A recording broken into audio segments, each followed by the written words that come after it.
یہ بات کر لینا بھی آسان اور اس کو سن لینا بھی آسان، لیکن عملاً اس راستے سے گزرنا پڑے تو دن کو تارے نظر آ جائیں۔ گھر میں بیٹی فاقوں سے ہو، میں دیکھوں کیسے تبلیغ جاری رہتی ہے، کیسے تقریر جاری رہتی ہے۔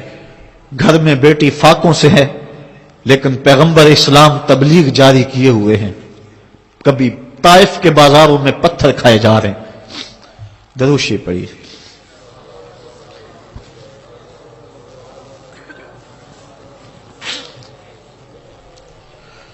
کبھی طائف کے بازاروں میں حضور پہ پتھر برس رہے ہیں، کبھی مکے کی گلیوں میں کانٹے بچھ رہے ہیں، کبھی گڑھے کھودے جا رہے ہیں، کبھی اجریاں ڈالی جا رہی ہیں۔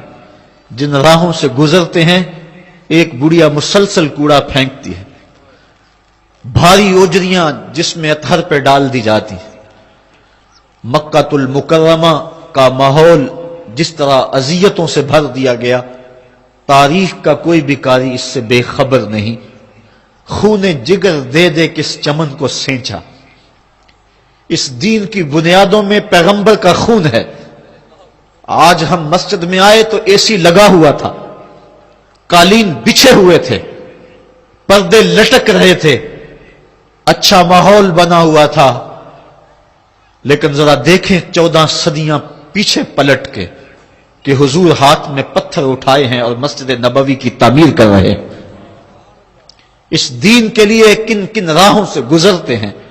شاب ابی طالب کے اندر جو دکھ سہے، جو تکلیفیں برداشت کی، ان کو کون بھول سکتا ہے؟ حضور کے جان نثاروں نے جو قربانیاں دی، ان کو کون بھول سکتا ہے؟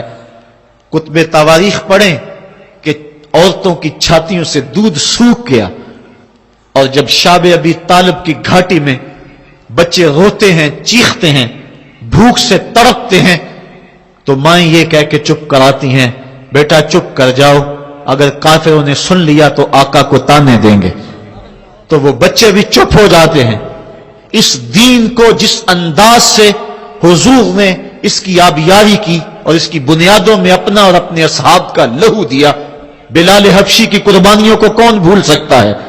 حضرت سمیہ کی قربانی کو کون بھول سکتا ہے؟ حضرت عمار ابن یاسر کی قربانی کو کون بھول سکتا ہے؟ اس دین کے چمن کو سینچا، اور جب دین کے چمن پہ پھل آیا تو اللہ تعالیٰ جل شانہ نے اپنے محبوب کو کہا کہ محبوب اب تیری مرضی کیا ہے؟ اس چمن کو 4 دن دیکھنا ہے یا کہ میرے پاس آنا ہے؟ تو حضور نے عرض کی مالک جو میری ذمہ داری تھی وہ میں نے پوری کر لی، اللہم بالرفیق الاعلی، میں تو تیرے حضور حاضر ہونا چاہتا ہوں۔ صحابہ نے اس چمن کی پھر آبیاری کی۔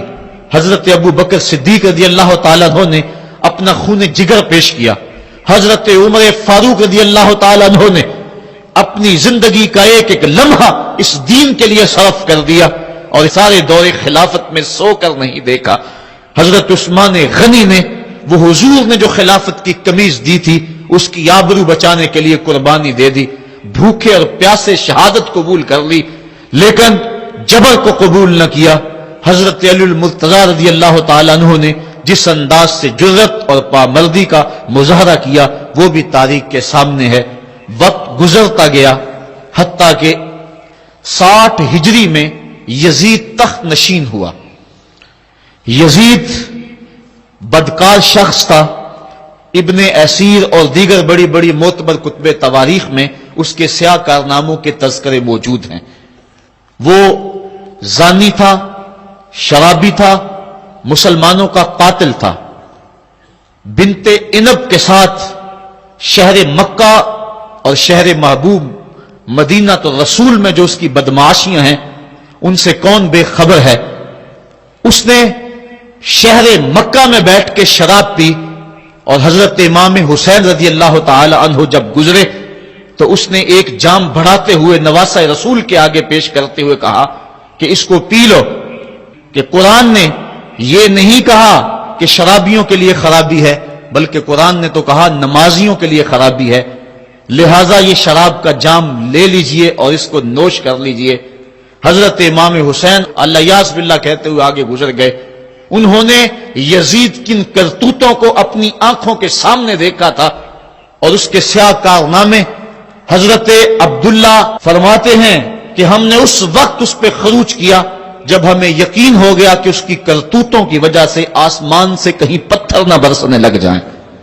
صرف واقعہ کربلا ہی نہیں، اس نے مدینہ تو رسول کے اندر 700 صحابہ کو شہید کیا، 10,000 تابعین کو قتل کیا، اور 300 نوجوان خواتین کی آبرو ریزی کروائی، اور مکہ المکرمہ میں یزید نے کعبۃ اللہ پہ سنگ باری کی۔ یہ تاریخ کے حوالے ہیں جو آپ کے سامنے رکھ رہا ہوں، حتیٰ کہ پورا مطاف پتھروں سے بھر گیا، کعبے کا غلاف جل اٹھا، حضرت اسماعیل علیہ السلام کے عوض میں جو دمبا آیا تھا اس کے سینگ کعبۃ اللہ کی چھت پہ رکھے گئے تھے، وہ سینگ بھی جل گئے۔ اسی لیے ان ایام کو ایام حرہ کہا جاتا ہے تاریخ کے اندر۔ 3 دن تک مسجد نبوی میں نہ اذان ہوئی نہ اقامت ہوئی، اور مسجد نبوی کے اندر یزید کی فوجوں کے گھوڑے بندھے رہے، منبر رسول کی حرمت پامال کر دی گئی۔ اب وہ یزید جب تخت نشین ہوا تو حضرت امام حسین رضی اللہ تعالی عنہ کو ولید بن عتبہ نے بلا کر کہا کہ تم یزید کے لیے بیعت کر لو۔ تو حضرت امام حمام حضرت امام حسین نے 2 ٹوک کہا کہ یہ کیسے ہو سکتا ہے کہ میں اس جیسے ظالم شخص کے ہاتھ پہ بیعت کروں۔ آپ یہ کہہ کے پلٹے تو مروان بن حکم نے مشورہ دیا کہ یہ موقع ہے، جانے نہ دو، اگر یہ چلے گئے قابو پانا دوبارہ مشکل ہوگا، لہذا ابھی ان کو قتل کر دیا جائے۔ یہ حضرت امام حسین رضی اللہ تعالی عنہ کے کانوں میں آواز پڑی۔ روایات میں آتا ہے کہ آپ نے انہی قدموں کے بل پیچھے پلٹ کے نیام سے تلوار باہر نکالی اور ہوا میں لہرانی شروع کر دی۔ محمدی کے چھار سے حیدری شیر نکل آیا، کہا ولید بن عقبہ تو ہمیں نہیں جانتا ہم کون ہیں؟ آنا حسین ابن علی ابن ابی طالب، میں حسین ہوں، علی کا بیٹا ہوں، اور علی ابو طالب کا بیٹا ہے۔ ہمارے گھر میں قرآن اترتا رہا ہے، فرشتے ہمارے گھر میں آتے رہے ہیں۔ وَيَزِيدُ ابن المعاویہ فاسق فاجر قاتل النفس مولن بالفسق شارب الخمر، اور یزید فاسق ہے، فاجر ہے، مسلمانوں کا قاتل ہے اور شراب پیتا ہے، اس لیے حسین ڈنکے کی چوٹ پہ یزید کی بیعت سے انکار کرتا ہے۔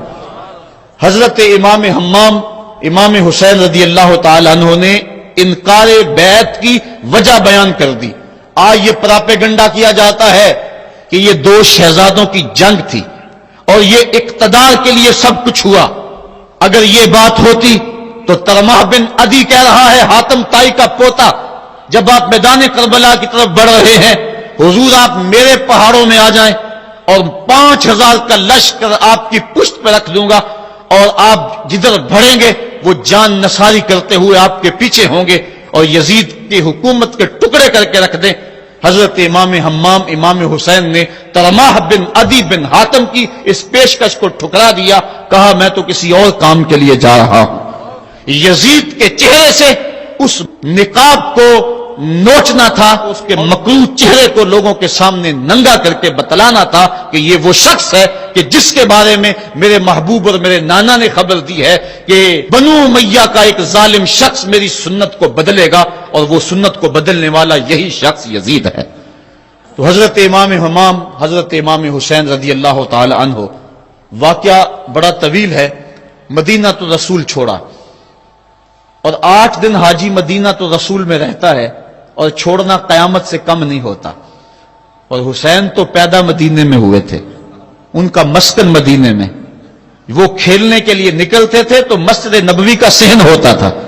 حضرت امام حسین کے گھر کا دروازہ مسجد نبوی کے اندر کھلتا تھا۔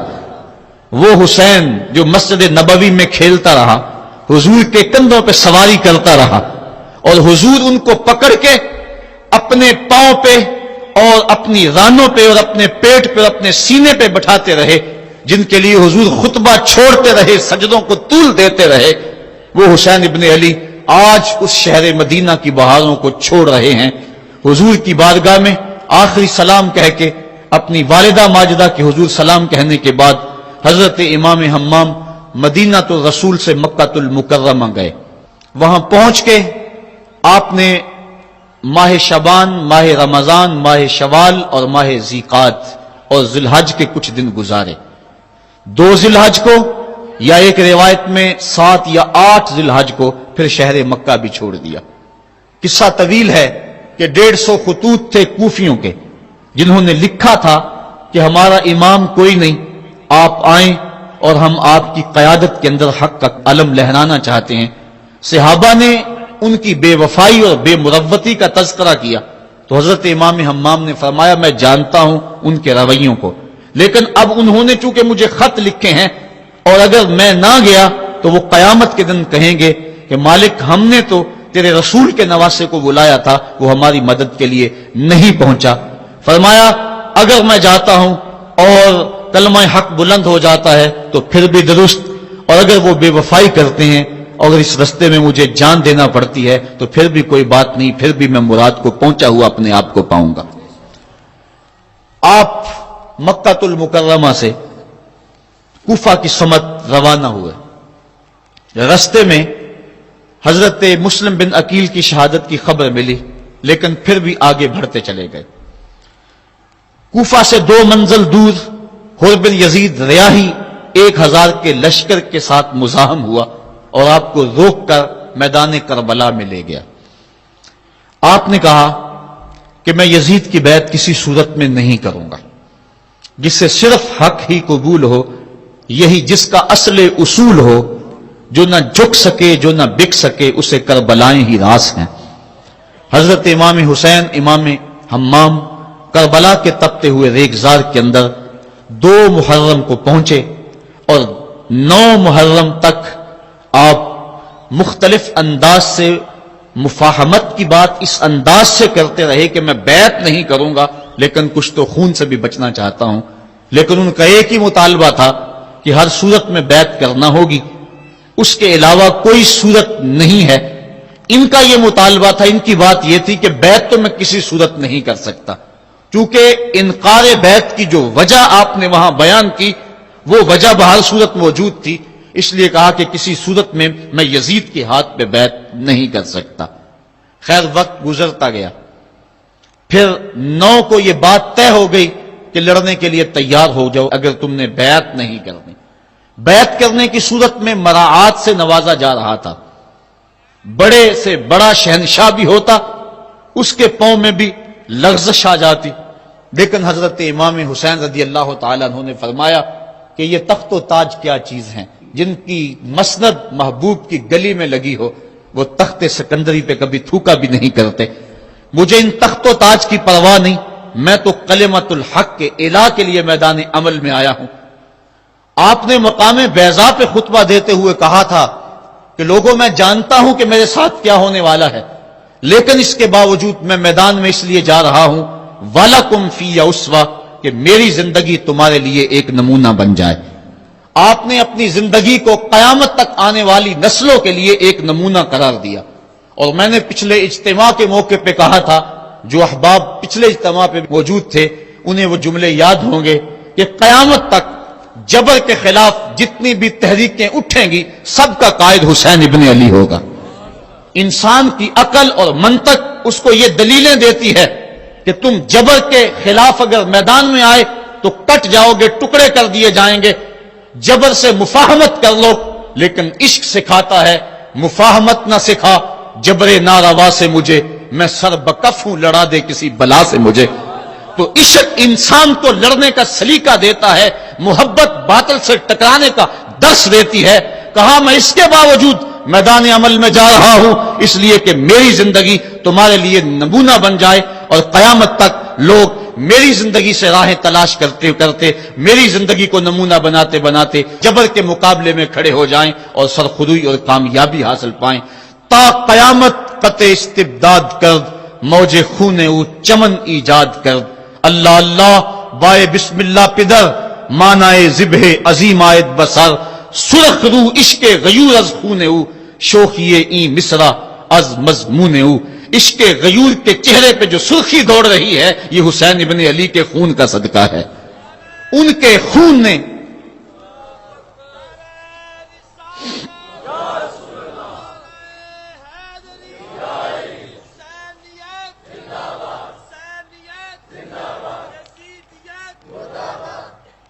آپ نے 9 کی شب کو چراغ بجھا دیے، کہا یہ میری جان کے دشمن ہیں، تم اگر جانا چاہو تو جا سکتے ہو، میرے بعد تمہیں کوئی نہیں پوچھے گا۔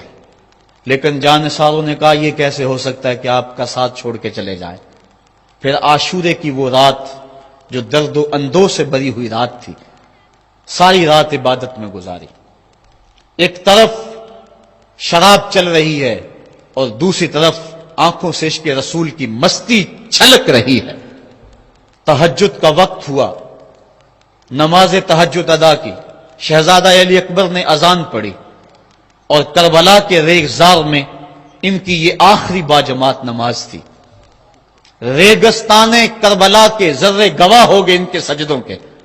آج کائنات کا وہ انوکھا باب رقم ہونے والا تھا کہ صدیاں جس پہ ناز کریں گی۔ فرشتوں نے کہا تھا مالک تو خلیفہ بنا رہا ہے انسان کو، یہ تو لڑائی کرے گا، سجدے تو ہم کرتے ہیں۔ آج فرشتوں نے بھی دیکھنا تھا کہ سجدہ کرنے کا جو انداز حسین ابن علی کا ہے، فرشتے اپنی زندگی کی ساری کمائی اکٹھی کر لیں، حسین کے سجدے کی زکات بھی نہیں بن سکتی۔ جب جبر کی تیغیں چمکنے لگیں اور ایک ایک کر کے آوان و انصار جام شہادت نوش کرنے لگے، کبھی وہب شہید ہو رہے ہیں، کبھی زہر شہید ہو رہے ہیں، کبھی اون و محمد کے لاشیں گر رہے ہیں، کبھی قاسم کی جوانی لٹ رہی ہے، کبھی جواں اکبر کی آواز کربلا کے ریک زاروں میں گونجتی ہے، یا اباتا ہو ادرکنی، میرے باپ مجھے پکڑیے۔ تو حضرت امام حمام دوڑ کے جاتے ہیں اور اپنے جواں بیٹے کی لاش کو کندھوں پہ اٹھا کے خیموں تک پہنچا کے ہاتھ فضا میں بلند کرتے ہوئے عرض کرتے ہیں ربنا تقبل منا ھذا القربان، مالک حسین کی یہ قربانی بھی قبول کر لے۔ معصوم علی اصغر کو ہاتھوں میں لے کر جب سوئے فرات بڑھے اور 2 شاخہ تیر ان کے حلق میں پیوست ہوا، چلو میں خون لے کر آسمان کی طرف اچھال کے کہتے تھے مالک میری یہ کمائی تھی، یہ بھی تیرے راہ میں قربان کرتا ہوں، حسین کی یہ ننھی قربانی بھی قبول کر لے۔ اب آیان و انصار اور اہل بیت کی ایک ایک کلی کربلا کے اندر کٹ گئی، فاطمہ کا سارا چمن اجڑ گیا، مصطفیٰ کی آل میدان کربلا کے اندر کٹ گئی۔ اب امام حمام ہاتھ میں تلوار لیے میدان عمل میں آئے اور آپ نے جو آخری خطبہ دیا تاریخ کے اوراق میں موجود ہے، لوگوں میرا حسب و نسب پہچانو میں کون ہوں، میں کون ہوں، مجھے پہچانو، جلدی نہ کرو، ناحق خون اپنے ذمے نہ لو، میں وہ ہوں جو رسول کریم کے کاندھوں پہ کھیلتا رہا ہوں اور مجھے حضور نے لوریاں دے دے کے پالا ہے، میں حضور کی زبان چوسا کرتا ہوں۔ اس وقت دنیا پر کسی نبی کی بیٹی کا بیٹا موجود نہیں، میرا حق پہنچانو۔ لیکن اشقیاء کے آنکھوں کے آگے اندھیرا تھا۔ عمر بن سعد جو رے کی حکومت کے لالچ میں سب کچھ کرنے کے لیے تیار تھا، وہ حضرت سعد بن ابی وقاص کا بیٹا ہے، اور یہ وہ صحابی ہے جن کے لیے حضور کہتے تھے فدا کا امی و ابی، اے سعد میرے ماں باپ تیرے اوپر قربان ہو۔ غزوہ احد کے موقع پہ حضور ان کے لیے کہہ رہے ہیں، لیکن آج وہی میدان میں نکلا ہوا ہے۔ حضرت امام حمام امام حسین رضی اللہ تعالیٰ عنہ پھر میدان عمل میں آئے، اور پھر دشمنان اہل بیت کے ساتھ جس جرت اور پامردی کے ساتھ آپ نے لڑائی کی، اور آپ کی تیغ براں جس طرح ان کے سر کاٹتی اور ان کا خون چاٹتی رہی، تاریخ کے اوراق میں وہ روشن باب موجود ہیں۔ آواز آ رہی تھی یہ کون ذی وقار ہے، یہ کون شاہ سوار ہے، لباس ہے پھٹا ہوا، چھدا ہوا، کٹا ہوا، لخت لخت کٹا ہوا، پھر بھی ہے ڈٹا ہوا، یہ بال یقین حسین ہے، یہ نبی کا نور عین ہے۔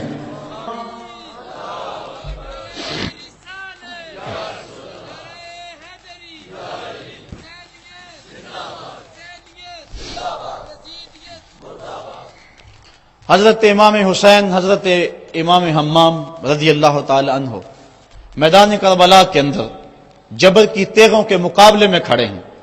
حق بلند ہوتا ہے، باطل کے پاس جتنے مرضی لاؤ لشکر ہوں، باطل بزدل ہوتا ہے، اس کے سینے کے اندر وہ حرارت نہیں ہوتی جو حق کے سینے کے اندر ہوتی ہے۔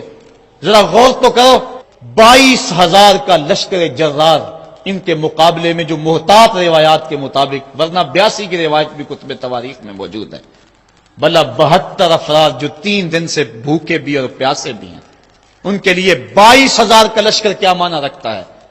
لیکن باطل ہمیشہ بزدل ہوتا ہے، اگر حق میدان عمل میں کھڑا ہو جائے تو کائنات کی کوئی چیز اس کے سامنے نہیں ٹھہر سکتی۔ یہ سبق حضرت امام حمام کی قربانی نے ہمیں پیش کیا۔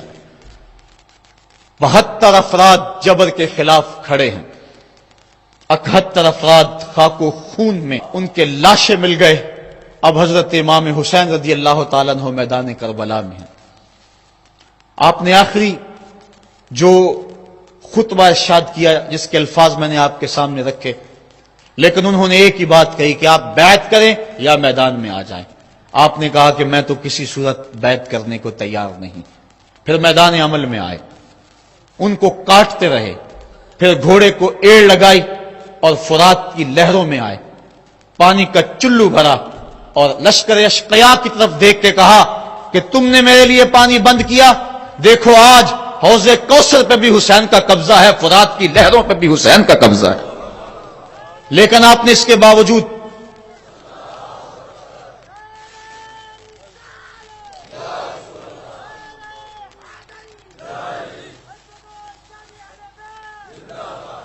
حضرت امام حمام، حضرت امام حسین رضی اللہ تعالیٰ عنہ نے پانی پیا نہیں۔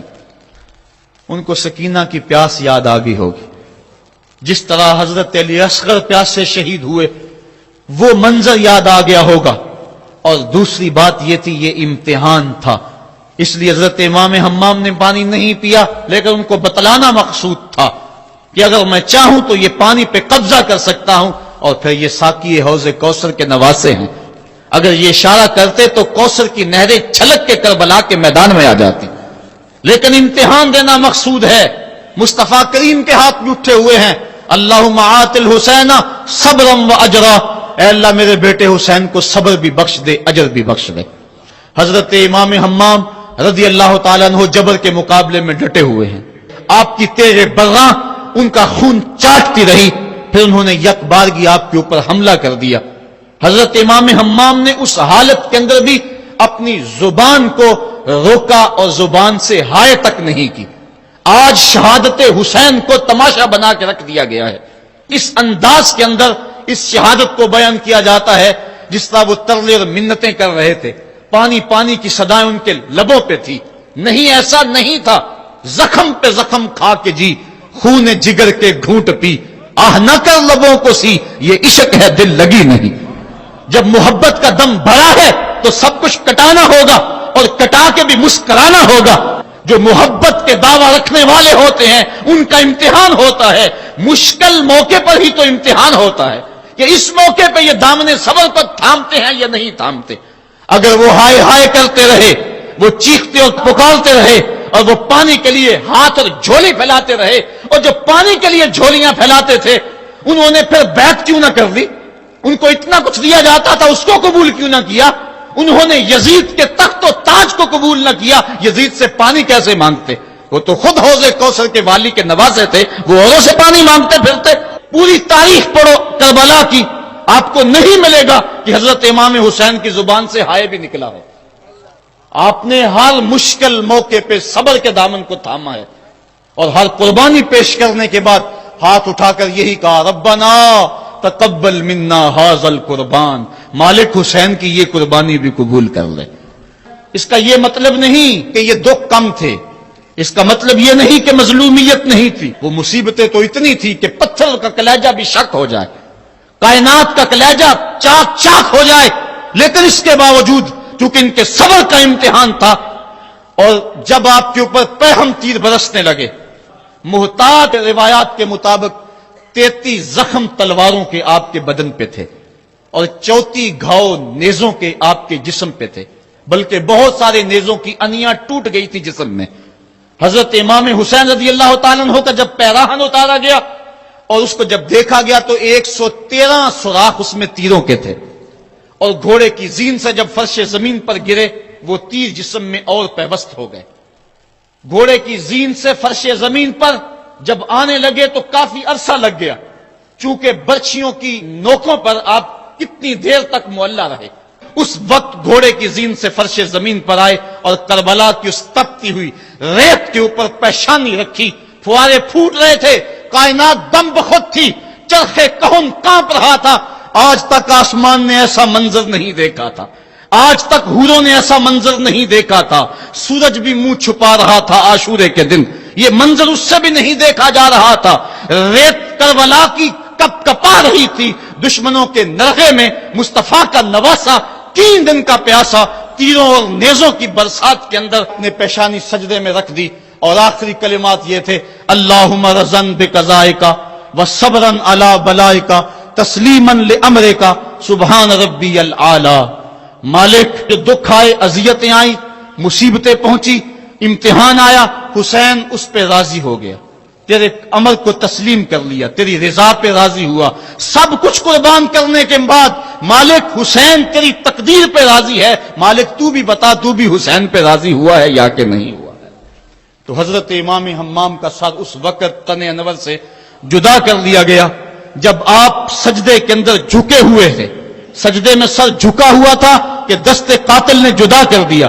ایک شخص حرم کعبہ کے حج کے لیے آ رہا تھا، لبیک اللہم لبیک کی صدائیں اس کے لبوں پہ تھی کہ اس کی شہادت ہو گئی، وہ فوت ہو گیا۔ آقا کریم کو خبر دی گئی، حضور فرمایا کل جب قیامت کا دن ہوگا تو جب یہ اٹھے گا تو جس حالت میں فوت ہوا اس حالت میں اٹھے گا، اس کے لبوں پہ لبیک کی صدائیں ہوں گی۔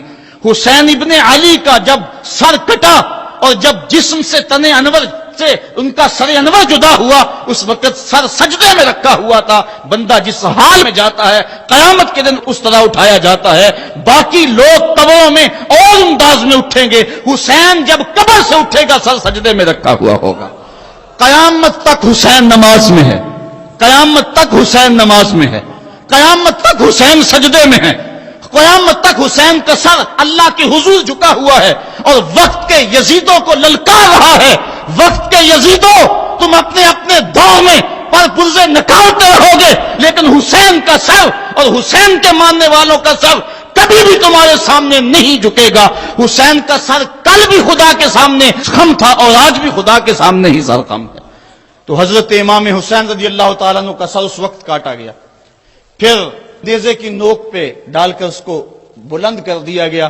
لشکر یزید نے لوگوں کو اعلان کے لیے کہ دیکھو ہم نے سر انور کاٹ لیا۔ کسی نے کہا ذرا غور سے دیکھو، اس آقا کا سر کٹ کے بھی سر بلند ہے، یہ کٹا ہوا سر بھی سر بلند ہے، اور جب سر نیزے پہ چڑھایا گیا تو پیشانی کا رخ زمین کی طرف اور کٹی ہوئی گردن کا رخ آسمان کی طرف۔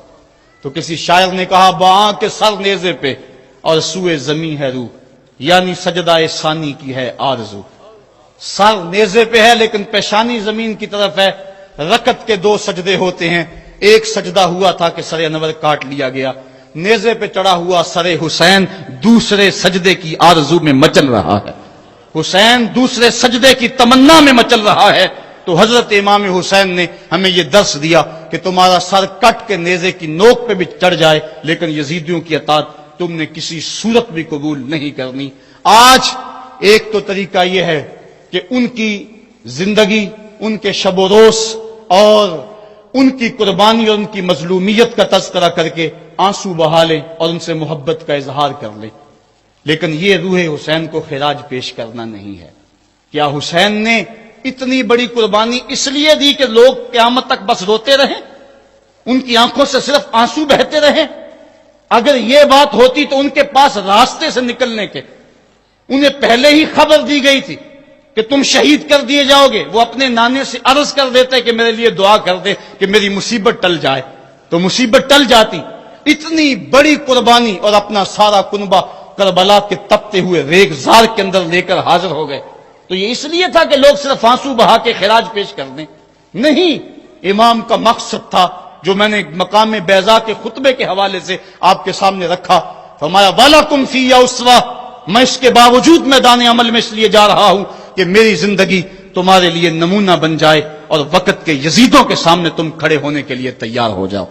آج روح حسین پکار کے کہہ رہی ہے کہ میرے ماننے والوں، وقت کے یزید دندناتے پھر رہے ہیں اور تم صرف آنسو بہا کے میری روح کو خراج پیش کرنا چاہتے ہو.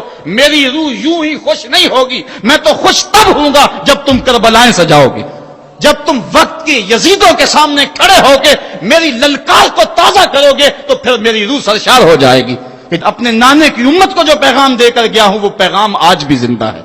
کربلا کا مقصد یہی نہیں کہ ہم اس دن کو ایک یوم سیاہ بنا دیں اور چند لمحوں کے لیے چیخو پکار کر کے پھر وقت کے یزیدوں سے ساز باز کر لیں, نام حسین کا لیتے رہیں اور کام یزید کرتے رہیں. وہ کیا کسی نے کہا تھا کہ نوحہ خوانی سے فقط ممکن نہیں تیری نجات, اور بھی کچھ کہہ رہی ہے رزم گاہ کائنات, کر رہی ہے سرزمین کربلا شرح حیات, تک رہی ہے چشم حسرت سے تجھے نہر فرات.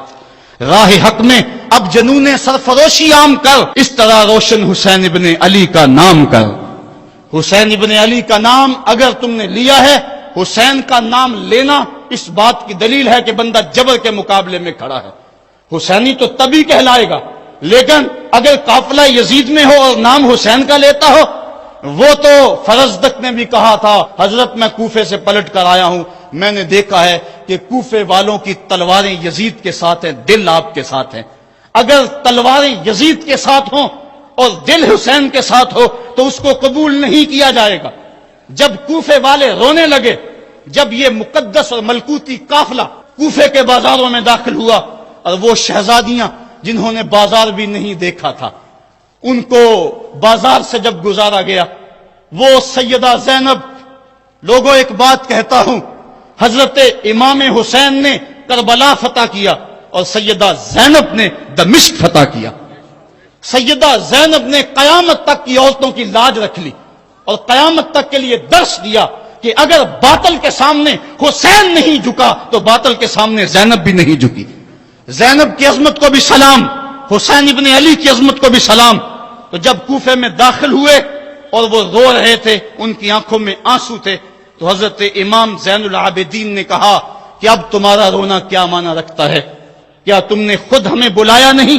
تو یزید کے ساتھ اگر تلوار ہے تو پھر نام حسین لینا فائدہ مند نہیں ہوگا.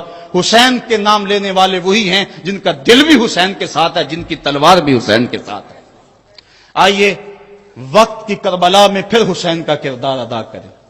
آج بھی گلی گلی یزید دندنا رہے ہیں, کچھ مقامی یزید ہیں, کچھ بین الاقوامی یزید ہیں. آج نبی کے دین کی قدروں کو پامال کیا جا رہا ہے. دنیا کا سب سے بڑا یزید بش ہے اور اس کے حواری ابن زیاد ہیں. اللہ کی حدوں کو توڑا جا رہا ہے اور یزیدی ٹولہ آج پھر حکمرانی کے مزے لے رہا ہے اور وقت سخت اور مشکل ترین حالات میں داخل ہو چکا ہے. اس وقت فحاشی اور اریانی کا شیش ناک پھنکار رہا ہے. اگر ہم چند لمحوں کے لیے مل بیٹھ کے آنسو بہا دیں اور سمجھیں کہ حق ادا کیا, ہم حق ادا نہیں کر پائے. آئیے یہاں سے حسین ابن علی کا پیغام لے کے گھر گھر پہنچے اور ان کے نام کا ڈنکا بجا دیں. وقت کے یزیدوں پہ راشا طاری ہو جائے. ہمارا کردار, ہمارا عمل, ہماری للکار حسین ابن علی کی جانشینی میں ہو اور پھر ہمارا اٹھنے والا قدم آگے بڑھتا رہے. ادارت المصطفیٰ کا یہی پیغام ہے. کربلا کا وہ پیغام اور کربلا کا وہ فرض ہمیں پکار رہا ہے کہ ہم میدان عمل میں آئیں, مصطفیٰ کریم کے دین کو لے کر گلی گلی نکلیں. آج جس طرح ظلم گلی گلی موجود ہے, وہ کیا کسی نے کہا تھا کہ ظلم بچے جل رہا ہے کوچہ و بازار میں, عدل کو بھی صاحب اولاد ہونا چاہیے. آج ہم نے بھی میدان عمل میں بڑھنا ہے. ادارت المصطفیٰ کے پلیٹ فارم سے درس قرآن کی جو تحریک اٹھی ہے وہ حق کی آواز ہے اور پاکستان کے طول و عرض کے اندر یہ نعرہ مستانہ بلند ہو رہا ہے کہ ہم قرآن کا پیغام لے کر گلی کوچوں میں جائیں گے. آج کا پیغام آپ کو دینا چاہتا ہوں, ہم راہی جہد و عظیمت کے منزل پہ جا کے دم لیں گے. ہم راہی جہد و عظیمت کے منزل پہ جا کے دم لیں گے. میدان عمل میں نکلے ہیں, باطل کو مٹا کے دم لیں گے. ہم دہر کے ظلمت خانوں میں قرآن کا نور پھیلائیں گے. ہم کانٹوں کی ہر بستی میں سنت کے پھول سجائیں گے. ہر گھر میں عشق رسالت کے ہم دیپ جلا کر دم لیں گے.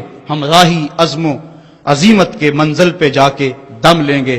ہم وارث شیخ مجدد کے شاہوں سے بغاوت کرتے ہیں. ہم وارث شیخ مجدد کے شاہوں سے بغاوت کرتے ہیں، ہم وقت کے ہر ایک اکبر سے اعلان نفرت کرتے ہیں، ہم خادم دین محمد کے ایک رب کی عبادت کرتے ہیں، لا دین اور کافر سوچوں کو سولی پہ چڑھا کے دم لیں گے، ہر فاسق فاجر حاکم کو، ہر غاصب خان وڈیرے کو، ہر ظالم خائن ظالم کو، ہر ڈاکو چور لٹیرے کو، ہر مغرب کے پرچارک کو، ہر چھوٹی سوچ کے گھیرے کو ہم کربل کے اس کاری کا پیغام سنا کر دم لیں گے۔ آفاق کے ہر گوشے میں قرآن سنا کر دم لینا، اب رکنا نہیں، اب تھمنا نہیں، فردوس میں جا کے دم لینا۔